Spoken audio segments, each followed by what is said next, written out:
Hi, Mom. Other Mom.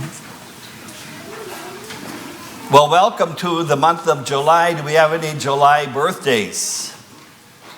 Oh, quite a few. Any July anniversaries? Wow, okay. We hold you all up in prayer. Anybody set off illegal fireworks? Don't put your hand up. Oh, you already did, all right. Okay. Before I talk about the three sayings that go along with July, kind of a commercial break. As you know, I've been working with Leduca Brothers wines, and some of our wines have saints on them, and the money goes to young people with cancer. And for a couple of years, we've been talking about a wine for veterans. And so this 4th of July weekend, we put one out called A Salute to Veterans. And I have my dad's picture on there. He was in World War II. He was a bombardier, and he did 50 missions.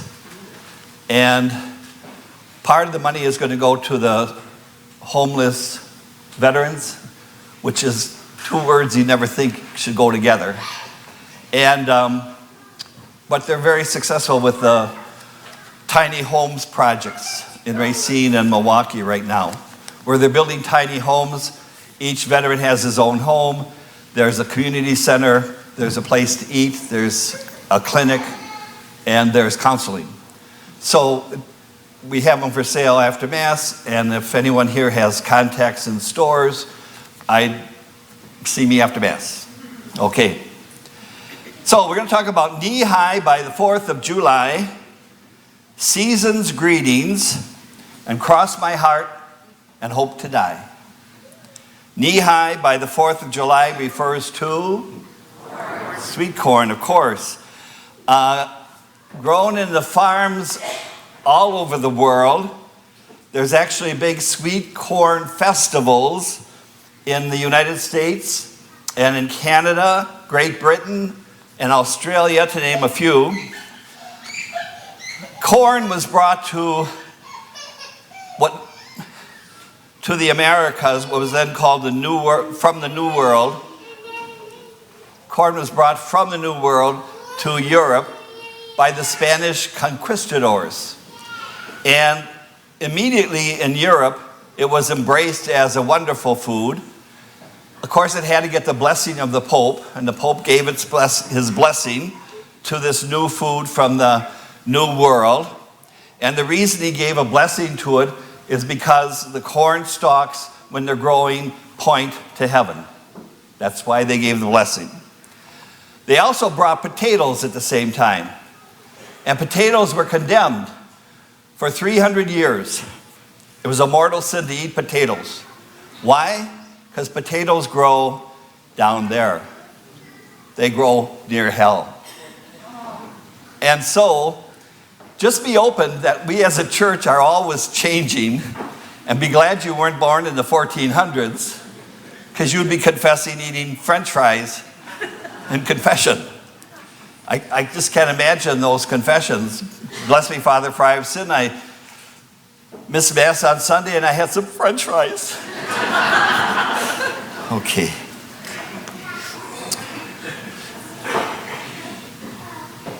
First reading today is from the prophet Ezekiel, and this actually could be about the work camp people who are here. We're going to send you off with a blessing later, because Ezekiel says, wait till you hear what happened to me.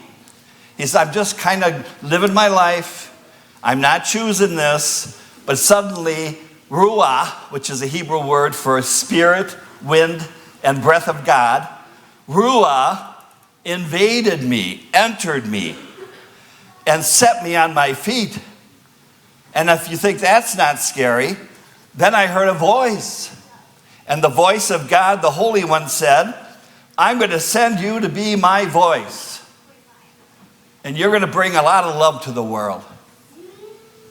And so it's kind of fitting for the work camp commissioning today, because Spirit is entering you, setting you on your feet, and bringing you to unknown places to bring God's love. And then Ezekiel actually says, what? Are you kidding me? July saying number 2, season's greetings. And you might be thinking, Father Dom, it's July. It's hot, it's humid, it's summer. And you're saying season's greetings is a July greeting? Isn't that something that happens at Christmas? What's wrong with you? Has Deacon Allen been working you too hard? That's another homily.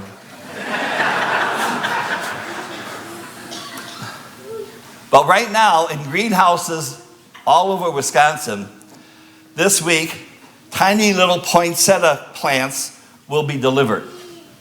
They're called poinsettia pips.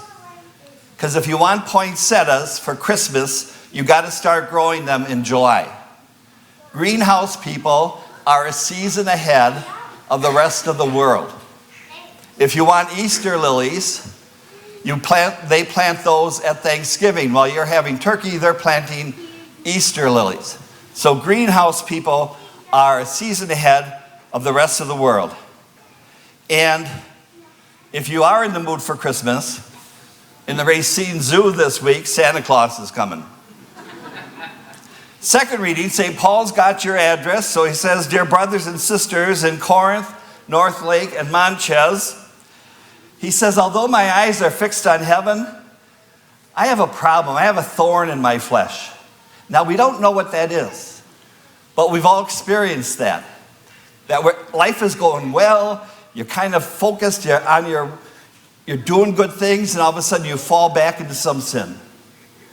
And St. Paul says, I keep falling back into some kind of sin. I got this thorn in my flesh. I asked God to take it away, and I asked for more grace, and God said, my grace is sufficient for you. And Paul says, so when this thorn in my flesh knocks me down again, just like Ezekiel, the Spirit enters me, invades me, and sets me back on my feet. So St. Paul says, if that happens to you, always have hope, because the Spirit will enter you and set you back on your feet.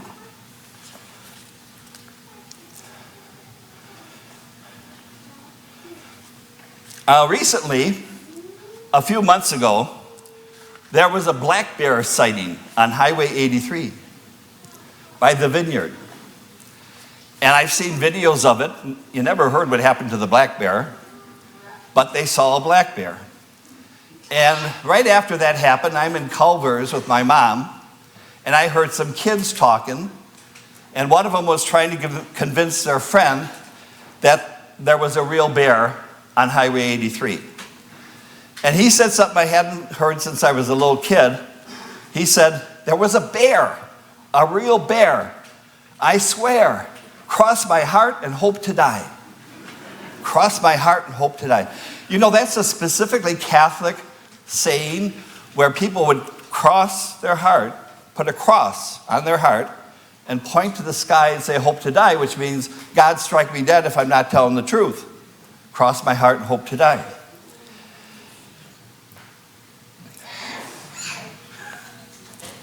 We all said it all the time as kids growing up in the old neighborhood in Columbus Park in Kenosha, Wisconsin. But a new kid moved into the neighborhood, and he was from Mississippi. His name was Joey Russell. And we were saying that, cross my heart and hope to die, and he said, well, you're missing the last part of it. And we said, what do you mean we're missing the last part of it? He said, what you're supposed to say is, cross my heart and hope to die, hope the cat will spit in my eye. I said, what? We all looked at him with our jaws dropped, and we wanted to believe him that was part of it, but first of all, he wasn't Italian. He was from Mississippi, he wasn't from Wisconsin, and he was a Baptist. But after a while, we finally believed him, and now all the kids started saying the same thing. Cross my heart and hope to die, hope the cat will spit in my eye. Gospel today is from St. Mark, and just like the kids in the neighborhood did not accept Joey, because he wasn't from the neighborhood, it took us a while. In the gospel, Jesus, who's a kid from the neighborhood, goes back to his native place, and they won't accept him because he's from the neighborhood. And all of a sudden, he's talking about the kingdom of God. So they're saying things like, isn't that the carpenter's son? Isn't that the son of Mary? Where did he get all that wisdom? Where did he go to come back full of the Spirit? And so he found it hard to perform miracles there because they had no faith. So what's the message today then with knee high by the 4th of July, season's greetings, cross my heart and hope to die, Ezekiel the prophet, St. Paul, St. Mark, and our beloved Lord Jesus Christ? The message is this: God's love surrounds you. If you don't hear it here, look at the cornfields. They're pointing to heaven. They're telling you that your next season is heaven, that you're heaven bound and you're glory bound. And yes, it's hot and humid in July, but like the greenhouse people who are a season ahead of the rest of the world, you got to keep your eyes focused on heaven because that's your next season. So you keep your eyes focused on heaven. And finally, when you're weak, like Ezekiel or Paul, don't be afraid, because the Holy Spirit will invade you and set you on your feet. So if you're willing then to get up, like St. Paul, every time a thorn in the flesh pulls you down, let the church say in his words, when I am weak, I am strong. When I am weak, I am strong. And like Ezekiel, if you're willing to be sent with God's words and God's love to places unknown, let the church say, Holy Spirit, enter me and set me on my feet. Holy Spirit, enter me and set me on my feet. And finally, if you're willing to be like greenhouse folks, a season ahead of the rest of the world, with your hearts fixed on heaven, let the church say, season's greetings. Season's greetings. And I really hope that never in your life a cat spits in your eye.